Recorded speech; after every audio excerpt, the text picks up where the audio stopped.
Welcome to Daily Living with Father Chapin, where we consider God's Word and how we might be able to apply it into our daily living. Yes, my friend, that is what we do. We're asking questions like, hey, what do these Gospels have to do with me? How can I take these Gospels that come to me each and every week and apply them into my daily living so that I can become a reflection of God's love to a world, let's face it, don't know God and definitely is in deep need of more love, don't you think? How can I take these Gospels and apply them into my daily living so that I can become a light in the darkness? I want to be a tool in the hand of God making present His kingdom, not someday, but today and every day. And that's what this show is all about. And oh, we got a special one today. Oh, yes. It is Palm Sunday, my friend. And throughout the whole Christian world, every church is waving palms and reading the Passion of our Lord Jesus Christ. It's beautiful. It's very long, though. It's the longest gospel of the year. And it invites a bit of a problem here at Daily Living because, you see, we can't read that gospel on television. It's too long. It'd take half our show. I invite you to read the Passion on your own. You can find it in every gospel. My favorite version is John, chapter 18. But today, we're not going to read anything. For the first time in the history of daily living, we're not going to read any gospel. We're just going to answer one singular question. And that question is this: why did Jesus have to die on the cross? That's a big question. This is Daily Living. I'm Father Chapin. You stick around. We're going to have a short break, and then we're going to have a long segment straight through to answer nothing but that question. You hang out, we'll be right back, and we're going to talk about why did Jesus have to die on the cross. Thank you for watching the Daily Living Show with Father Chapin. It's a pleasure to be able to come into your home each week to share the good news. If you feel you are being fed by this ministry and would like to support our broadcast, please consider sending a check to Daily Living, 181 St. Brendan Way, Elkins, West Virginia, 26241. You can also go to the Daily Living website to donate on PayPal. Thank you for watching Daily Living, and we appreciate your support. Okay, this is March 25th, and it is Passion, and here we go. So today we are talking about the Passion. And I remember years ago, a movie was made about the Passion. And it was really faithful to the Gospels, so I heard about it, and my father and I went to see it in the theater. And I'll tell you, I was blown away, but it was hard. It was hard to watch. The scourging was really tough. And I held it together pretty well till Jesus was carrying his cross through the streets of Jerusalem. The guards were pushing him and whipping him, and the people were yelling at him, and awful scene. And then his mother Mary appears out of the crowd, and he turns to her and he says, "Behold, I make all things new." And I just lost it, started crying like a baby. The Passion, the goal of the director of the Passion was to depict the Passion as accurately as possible. And I think he did. And like I said, it was tough. And through the years, I've been confronted with people of other beliefs or just non-believers who will ask, what kind of God do you claim to serve? What kind of creator, if there is such a thing, would first of all even have a son and then have his son sent to earth to be brutally sacrificed? Why would your God demand such a blood sacrifice? Why would your man in the sky require such pain to appease his wrath? How can you possibly believe in that? It reminds me of the Maya, lopping off the heads of their enemies to appease the sun god. That's pretty archaic stuff, don't you think? And I have to say, it's a good question, and it's a question today that I would like to try to answer. Why did Jesus have to die on the cross? Now, before we get into this question, I'd like to make a few qualifying statements. What I'm going to say today is something that I believe as I've wrestled with this question. This is my opinion. I do not pretend to be a theologian or a biblical scholar. I'm not even claiming that I'm right. I mean, I think I'm right, obviously, or I wouldn't say it, but I'm certainly open to the possibility that I'm not. I do not claim to have a monopoly on the truth. I've been wrong many times in the past, and I'm quite sure that that's not all quite over with yet, okay? But with that in mind, let me invite you to reason along with me as we consider the story of the Passion and the looming question of why. Why did Jesus have to die on the cross? Let us begin with the story of us, the human condition in which we find ourselves living. I have a friend, really more like a brother than a friend. I've known him for many, many years, and years ago he was dying. A very slow, painful, humiliating death. Now, the reason I say humiliating is because this slow death seemed to have been, like many problems in life, 100% self-inflicted. Because you see, my friend was drinking himself to death, and real bad things were happening. He was losing everything that he had and everything that he was going to have.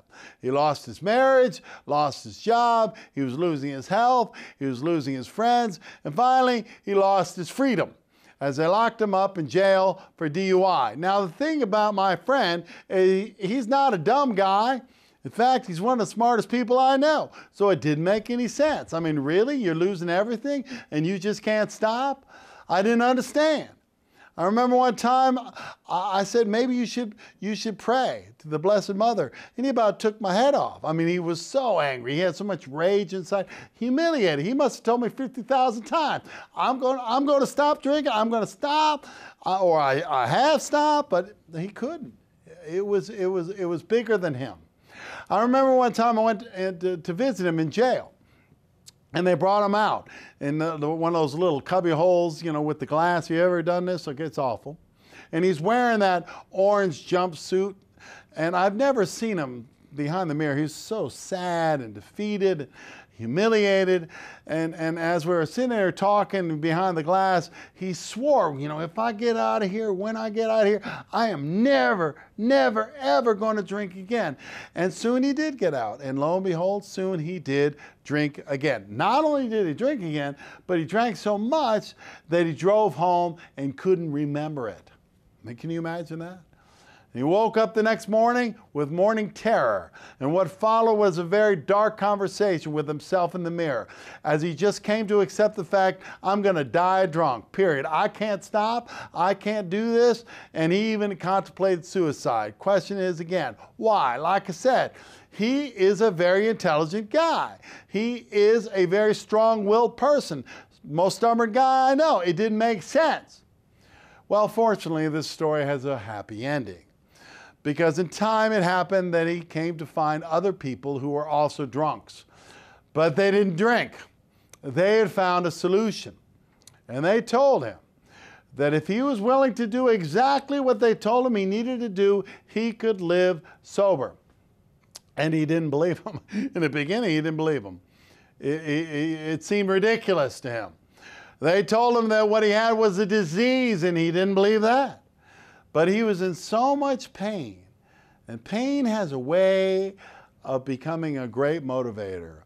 He had tried so many things. He had literally come to the last house on the last street, and he was knocking on that last door, and he said, okay, I give up. I suspend my disbelief. I'm going to try this. I'm going to accept the fact that maybe I don't know everything, and I'm going to do this. And he did it, and it worked. It worked. And he's been sober for almost 20 years now.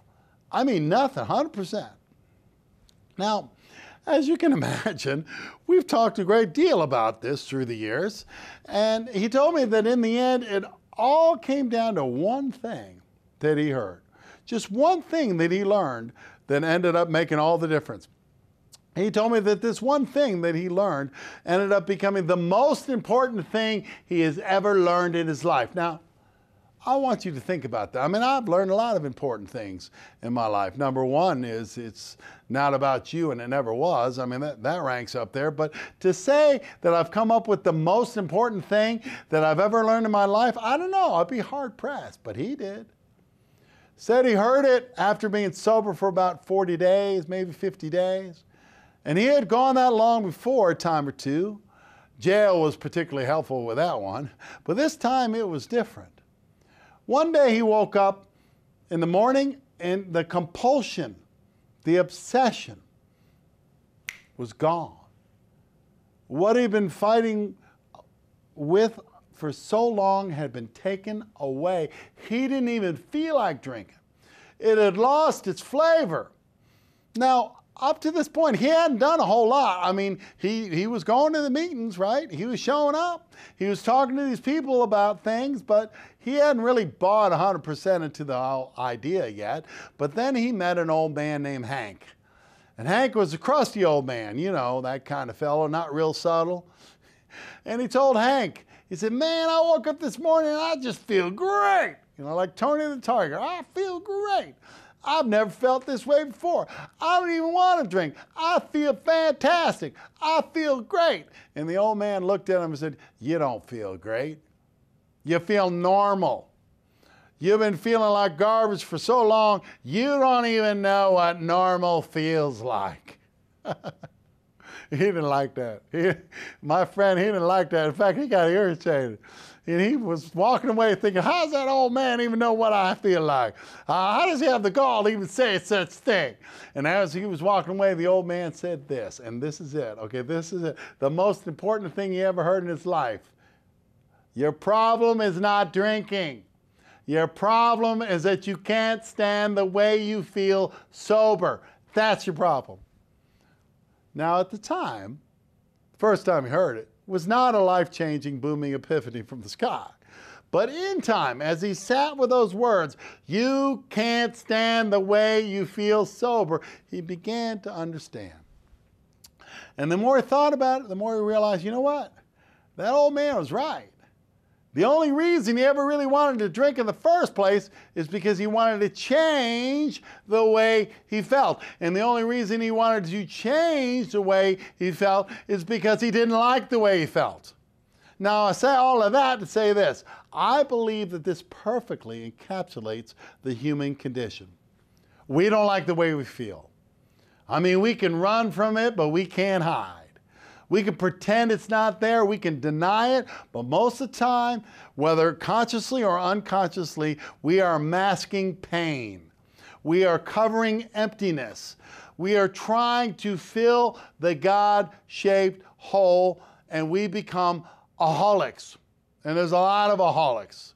There's alcoholics, there's people-aholics, there's prescription drugaholics, there's speedaholics, there's workaholics, there's hobbyaholics, there's relationshipaholics, there's angeraholics, there's even religionaholics, and they all have one thing in common. We are trying to change the way we feel because we do not like the way we feel. And it all stems from an emptiness, a hollowness that is way deep down inside each and every one of us. We all have it.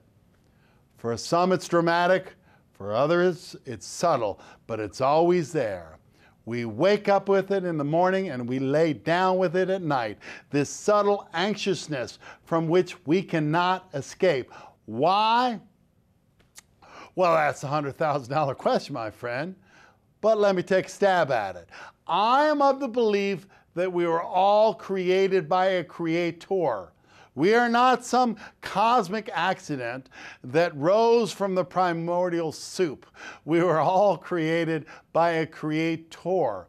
And like anything that is created, we were created for a purpose. Just as everything we create has a purpose, everything from art to an automobile, everything under the sun has purpose. And I believe that I, as a human being, was created for a purpose. I've been given the gift of reason and will. And I, unlike anything in the known universe, have self-awareness. As God's creation, I have the capacity to love and I have the capacity to hate. And the only way this could have ever happened is if what created me would have had to have those same attributes before me. Let us make man in our own image. That's what that means. Every fiber of my being was created in me, and the Creator could not have put all that in me if it was not first in the Creator. So, with that said, let's talk about the story of us. begins in Genesis, a story first told thousands and thousands of years ago. A story that theologians and atheists and scientists and humanists have been arguing about ever since. A story that was not told in the language of science. If it was, they would not have been able to understand, any more than a 5-year-old could grasp string theory or quantum physics. But that does not make it any less true. The question is not, was there a talking snake? No. The question is, what is it trying to communicate? And that is there evil in this world? And the answer to that is, yeah. So let's talk about this story. The story of us begins when God creates Adam and Eve and gives them will. The will to choose. The will to choose to be with what created them, or the will to choose not to be with what created them. And as the story goes, they were put into a garden of paradise where all their needs were taken care of. In the middle of the garden was a tree called the tree of the knowledge of good and evil. And God told Adam and Eve, stay away from that tree. Because God, being God and all, knew that they could not handle the complexities of the billions and billions of consequences that would come from the choices that tree presented. He told them, stay away from that tree. I will handle the tree. Leave it alone, and I will take perfect care of you. If you navigate that tree, you're going to die. Emotionally, mentally, physically, and finally, spiritually. It's going to kill you. But here's the problem. Maybe you could say this commandment was lost in translation because they had no context. They didn't know what good and evil was because everything they ever had known was good. There was no evil. So evil was just a word. And dying, they didn't know anything about death. They had never seen anything die. Death was just a word. So here comes the snake. And the snake represents anything and everything that is opposite and opposed to the will of the Creator. And what does the snake have? The big lie. The lie that continues today. Oh, God's holding out on you. If you eat that, oh no, you're not going to die. No.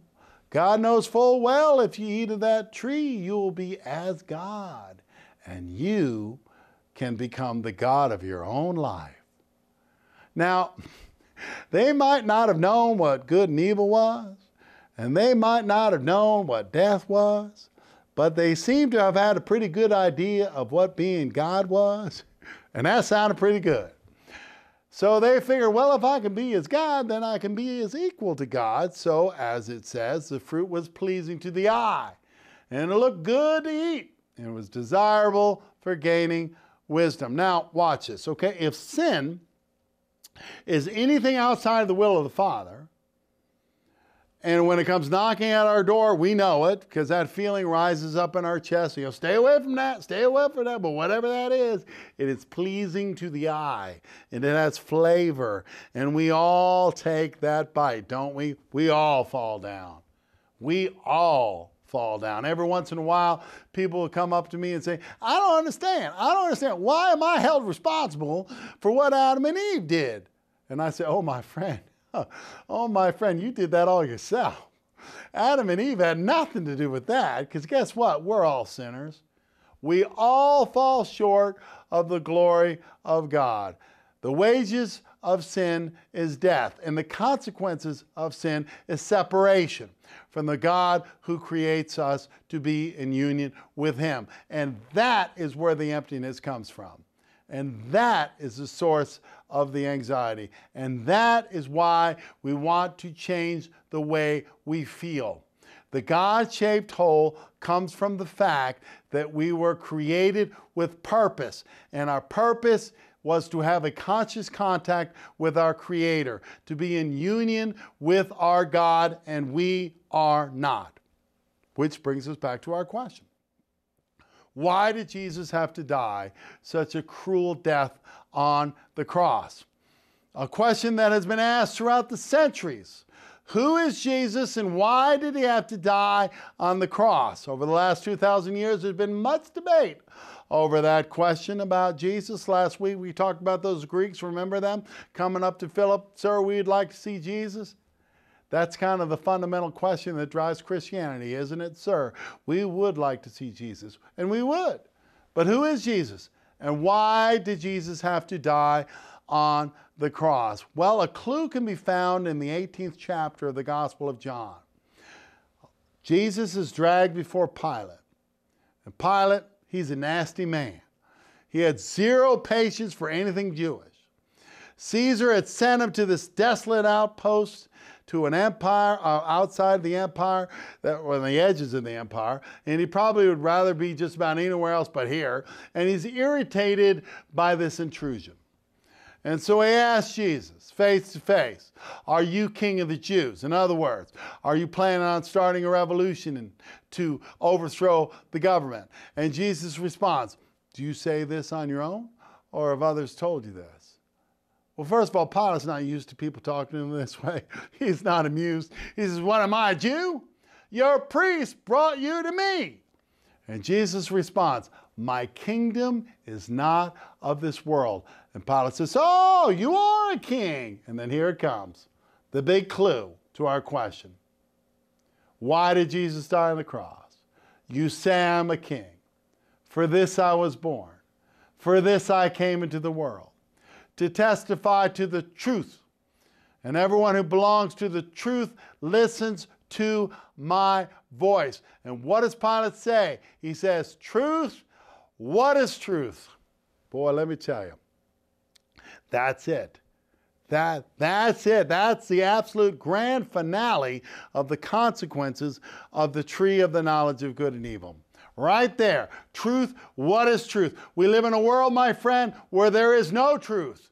We live in a world that is full of opinions. We live in a world where my truth is just as good as your truth. In fact, truth be told, my lie is just as good as your truth if you can't prove that I'm lying. So who is Jesus? Why did he die on the cross? To testify to the truth.